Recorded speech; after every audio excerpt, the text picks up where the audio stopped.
The sun rose over the open prairie like a promise kept, painting the tall grass in waves of gold and silver that rippled endlessly toward the horizon. The air was crisp with the fading coolness of night, carrying the scent of wild sage and sun-warmed earth. Meadowlarks called from fence posts, their songs sharp and sweet in the morning stillness.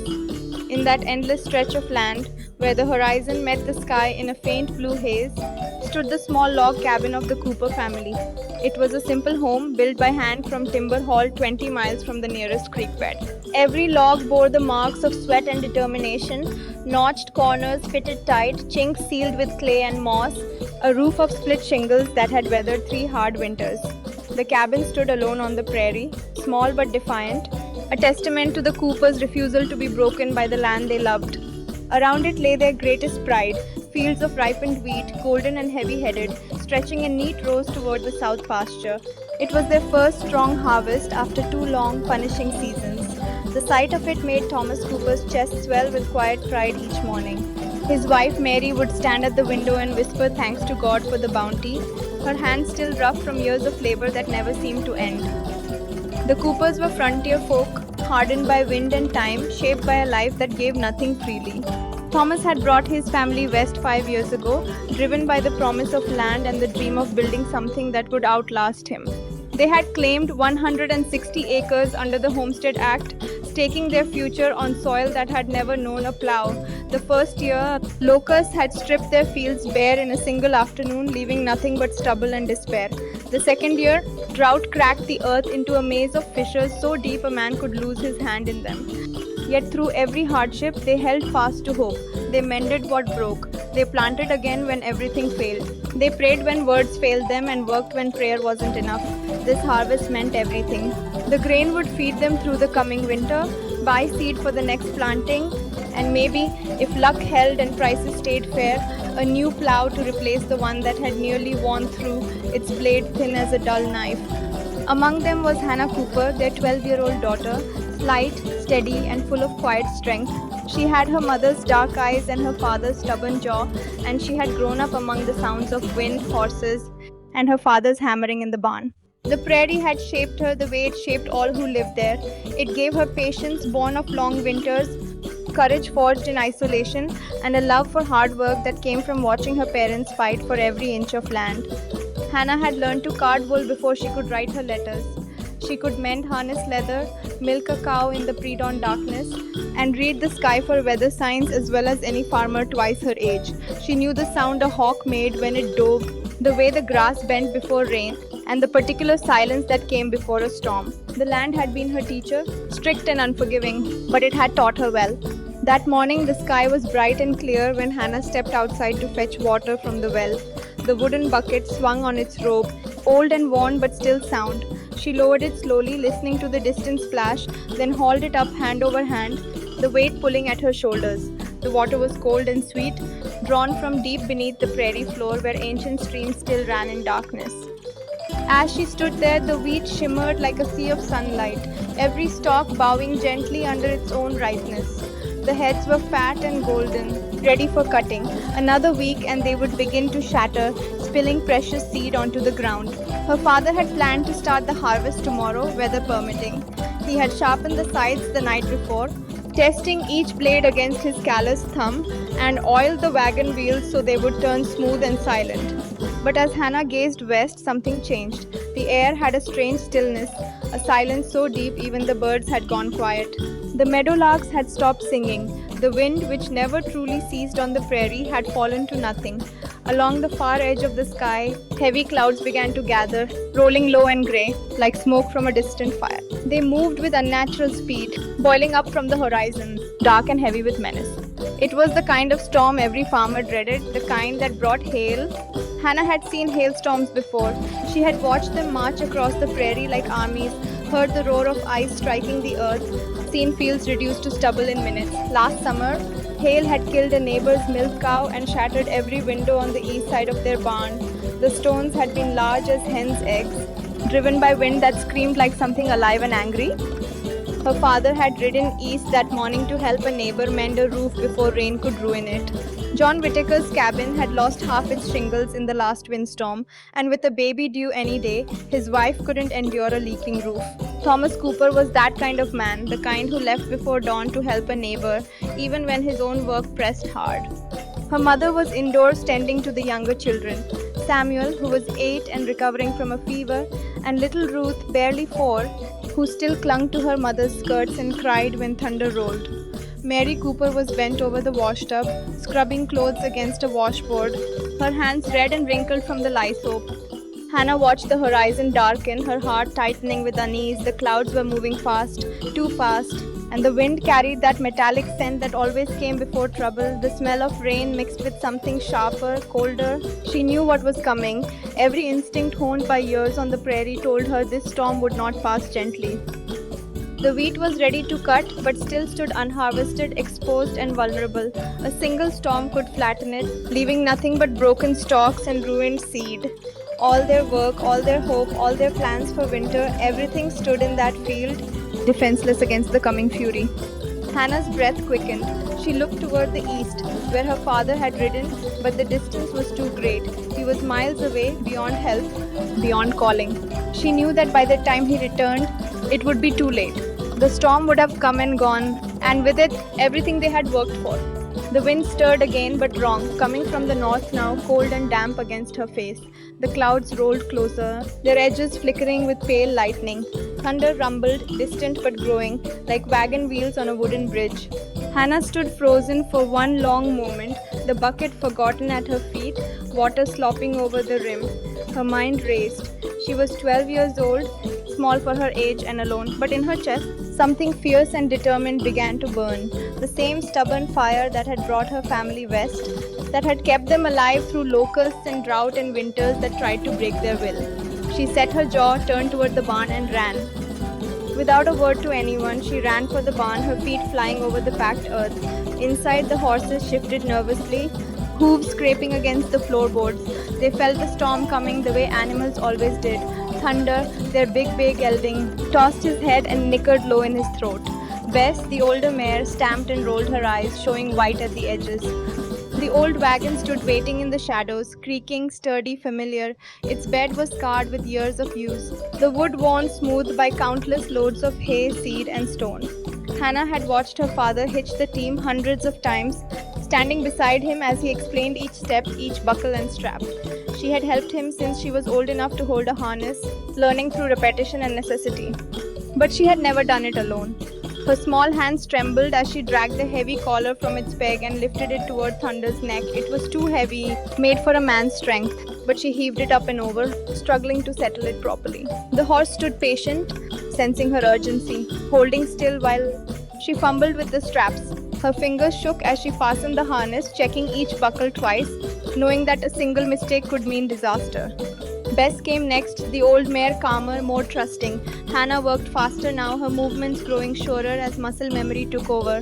She threaded the traces through their rings, hooked the single trees to the wagon tongue, and tied off the reins with hands that no longer shook. The air outside was turning cold, the light dimming fast as the storm clouds swallowed the sun. The barn darkened around her, and she could hear the wind beginning to rise, rattling the loose boards and moaning through the cracks. There was no time left to think, no time to doubt. She climbed into the driver's seat, feeling suddenly small and exposed, perched high above the wagon bed. The reins felt thick and clumsy in her hands. She gathered them carefully, remembering her father's voice, gentle but firm. Hannah, they'll feel your fear if you let it show. She clicked her tongue and slapped the reins lightly against the horses' backs. Come on, Thunder. Come on, Bess. Let's go. The wagon lurched forward, wheels groaning, and rolled out of the barn into the strange twilight of the coming storm.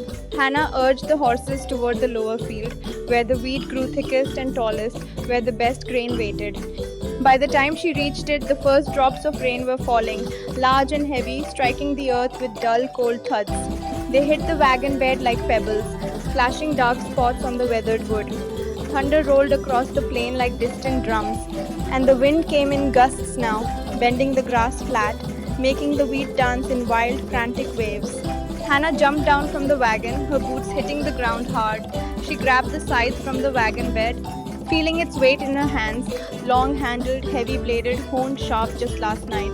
She had watched her father swing it, watched the smooth rhythm of his work, but she had never tried it herself with so much at stake.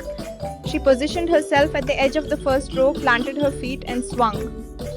The blade bit through the wheat with a soft whispering sound, a sound like secrets being told, like prayers being answered. The stalks fell in a clean arc, golden heads nodding to the earth. Hannah swung again and again, finding a rhythm born of desperation and need. Each swing of the blade tore through the wheat, and each swing burned her arms and made her shoulders ache. The muscles in her back screamed with effort, unused to this kind of work. Blisters rose on her palms where the wooden handle rubbed against soft skin, but she kept moving, kept swinging, kept cutting. The wind rose around her, tugging at her hair and skirts, bending the tall stalks in waves that looked like the sea her grandfather had once described. The uncut wheat thrashed wildly, as if fighting to stay rooted to survive what was coming. The cut stalks lay still, waiting to be gathered. She worked in a frenzy, cutting until her arms trembled, then setting down the scythe to bundle what she had harvested. She gathered the fallen stalks in armfuls, tied them into sheaves with twine, and dragged them to the wagon. Each bundle was heavy, awkward, the cut ends scratching her arms and face. She lifted them into the wagon bed, stacking them as carefully as time allowed, knowing she couldn't afford to lose a single head of grain. The rain began in earnest, no longer scattered drops but a steady downpour that soaked through her dress and turned her hair into dark ropes against her neck. The sky had gone from grey to black, boiling with clouds that seemed to press down on the earth. Lightning split the darkness, brief and blinding, followed by thunder that shook the ground beneath her feet. Hannah moved faster, terror and determination driving her on. She cut another row, bundled it, loaded it. Her breath came in ragged gasps, her chest heaving with effort. Sweat mixed with rain on her face, stinging her eyes.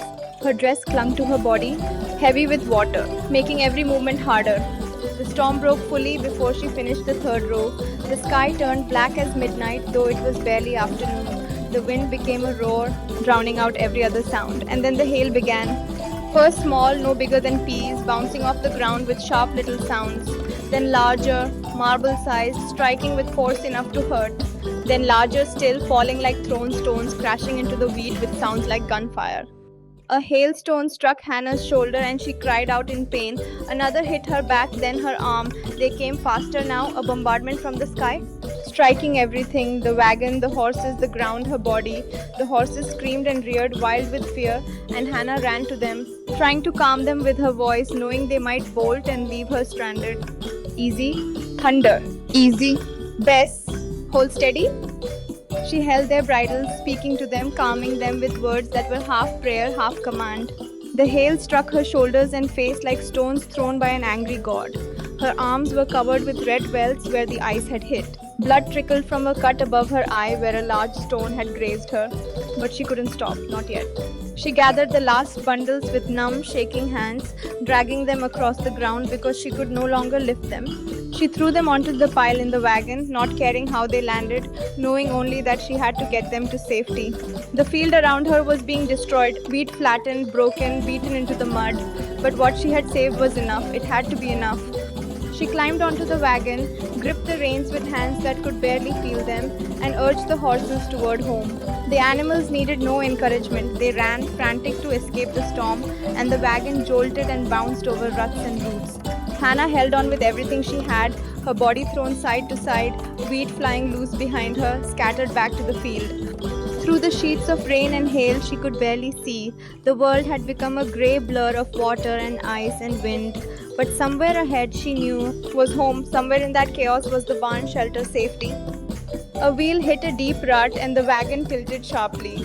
Hannah cried out, certain they would overturn, but the horses pulled hard and the wagon righted itself.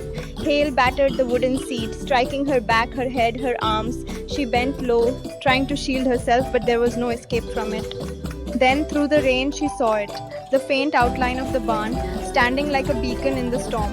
Dark wood, solid and strong, promising shelter. She urged the horses on with a wordless cry, and they surged forward, driven by instinct and terror. She reached the barn at last, half blind and breathless, her arms numb with cold and pain. The horses plunged through the open doors, and Hannah hauled back on the reins, bringing them to a shuddering stop inside. The sudden absence of wind and hail felt like a blessing. like stepping from battle into church. She slid from the wagon seat and nearly collapsed, her legs weak and shaking, but there was still work to do. The barn doors groaned on their hinges, swinging wild in the wind. She staggered to them and pushed with all her remaining strength, forcing them closed against the gale. The bar dropped into place with a solid thunk, and suddenly the world outside was muted, held at bay by thick wood and iron. She turned back to the wagon, breathing hard, and began to unload the wheat. Each sheaf felt like it weighed as much as she did.